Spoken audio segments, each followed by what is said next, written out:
Frères et sœurs bien-aimés, nous appartenons à de nombreuses familles.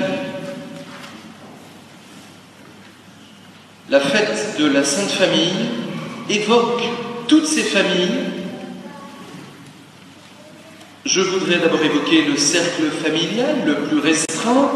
Nous y sommes nés, il y a un père, il y a une mère, nous évoquons frères et sœurs peut-être éventuellement, et puis une famille plus élargie, elle se retrouve parfois dans ce temps de Noël, cousins, cousines, oncles et tantes, plusieurs générations.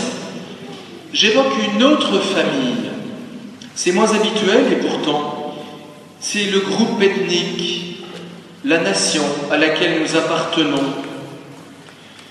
Dans certaines cultures, elle est importante. Il est important, ce groupe ethnique. Il y a des pays plus patriotes que d'autres.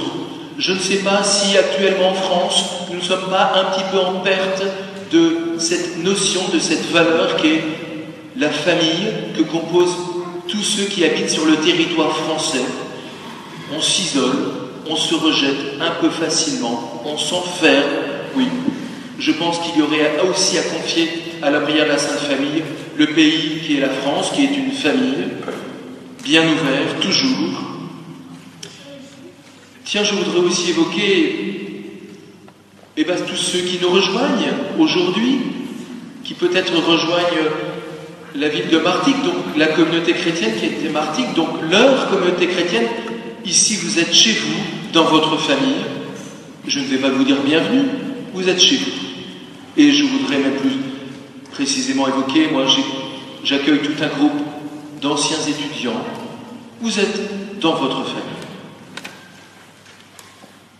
C'est le pape Paul VI qui a donné, lui, pour la première fois, le titre de famille des nations à toute la communauté humaine. Famille des nations. Tant il était inspiré qu'un groupement humain, au regard de Dieu, ce ne sont pas des individus isolés, mais bien une famille. Nous ne sommes pas loin de Dieu, hors du regard de Dieu. Or, le regard de Dieu, il est familial. Il crée et recrée. Il sauve. L'être humain, il le place dans une famille. Et c'est pour ça que j'ai pris le soin d'évoquer toutes ces familles auxquelles nous appartenons. Elles en sont pour Dieu. Aussi, le message de l'Évangile, il est pour toutes ces familles, toutes nos familles. J'aimerais dire ceci qui m'habite: l'intensité de la communion au sein de chacune de ces familles est en étroite proportion avec sa capacité de s'ouvrir aux autres. Je le redis, dans la mesure où nous sommes profondément dans une famille, entendez encore une fois, ou de manière proche et large, l'intensité de communion qui nous unit se proportionne à notre capacité d'accueil et d'ouverture aux autres. Je vise aussi derrière, donc, de manière émerveillée, toutes les fois où nous sommes capables d'être en communauté.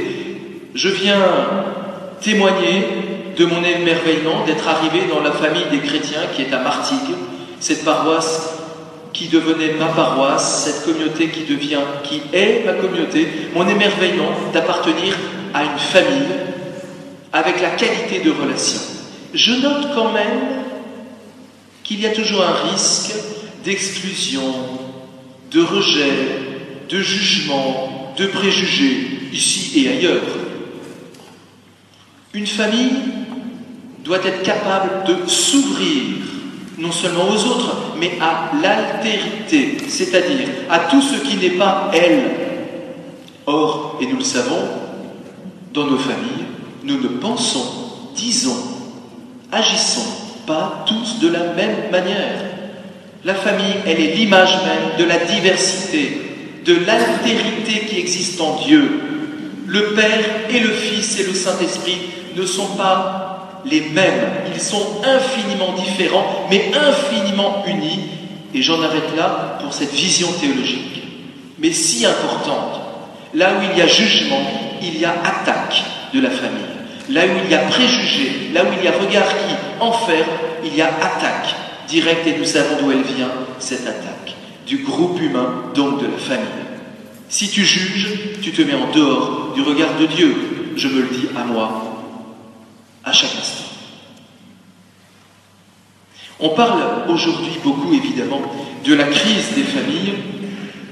Et il est vrai, nous ne pouvons pas ne pas l'évoquer, que le nombre de familles écartelées est impressionnant. Nous devons toujours garder un immense respect pour le mystère de chaque famille, et spécialement aussi pour celles qui souffrent de ces brisures, de ces écartèlements, parce que toute famille, même celles qui sont séparées, vivent sur la terre un mystère de Dieu. Certaines ont accueilli certainement plus profondément le mystère pascal, la croix plantée en elles. Elles restent famille. Je disais hier à la communauté, comme je le redis ce matin, je ne peux entendre des gens qui me disent « je n'ai plus de famille », sous prétexte qu'elle serait divisée. Si, sous le regard de Dieu, nous gardons une famille, même si sur la terre elle est divisée. Nous devons cependant nous demander si cette crise vécue par de nombreux couples n'est pas fondamentalement la même crise vécue parfois au sein de communautés ou des nations, pour évoquer à nouveau Paul VI, la famille des nations. Il y a, dans l'air du temps, des éléments certainement néfastes, toxiques, qui veulent viser le cœur de la famille, des familles et des nations. Et régulièrement, l'humanité doit faire face à ces éléments toxiques. Avec Jésus, qui vient de naître, la famille, avec les différents niveaux que j'ai pris le soin d'évoquer, la famille va prendre un sens tout à fait nouveau. La famille n'est donc plus cet élément où chacun des membres se retrouve comme au cœur du monde, où il rapporte tout, rattache tout. Avec Jésus, la famille, attention au terme que j'utilise, devient éclatée. Éclatée. Parce qu'avec lui, la famille est le lieu dont on sort pour entrer dans le monde. Et je redis encore le mystère de la Trinité. Il est sorti du sein du Père pour aller vers nous. Il a été accueilli dans une famille, mais il est le Fils éternel du Père, dans l'amour de l'Esprit Saint. Il est sorti, il a fait mystérieusement éclater le mystère trinitaire.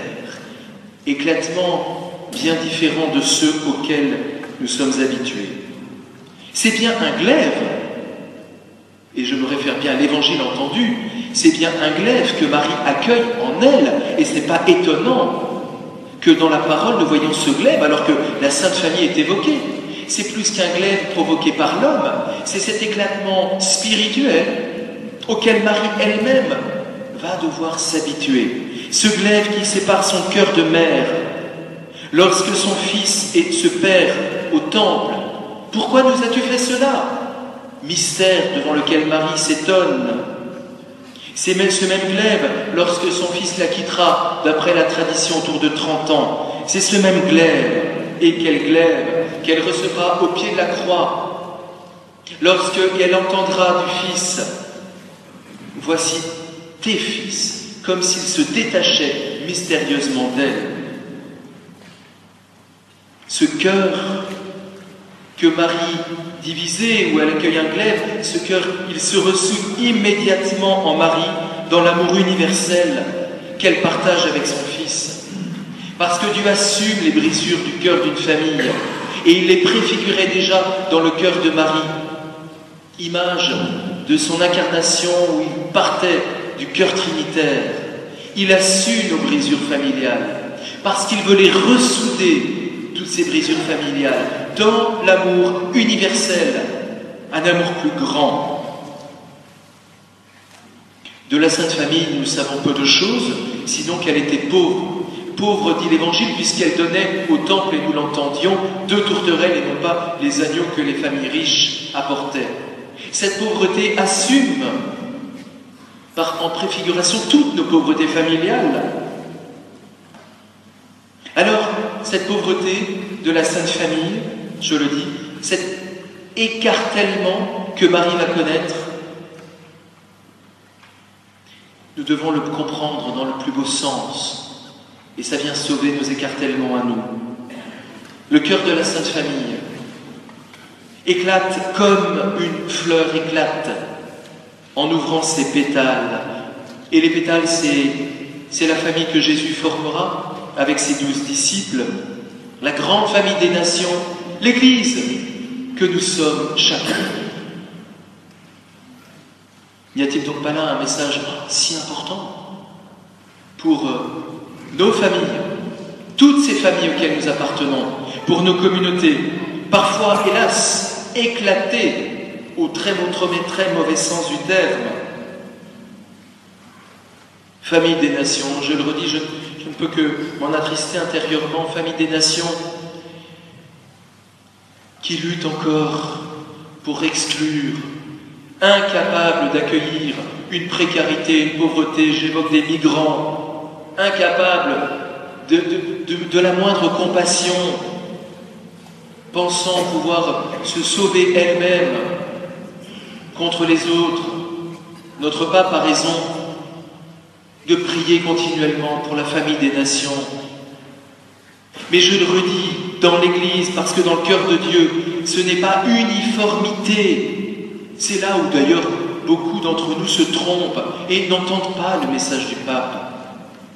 Le pape accueille dans son cœur de pasteur pour l'Église les différences, parce qu'elles existent sous le cœur de Dieu.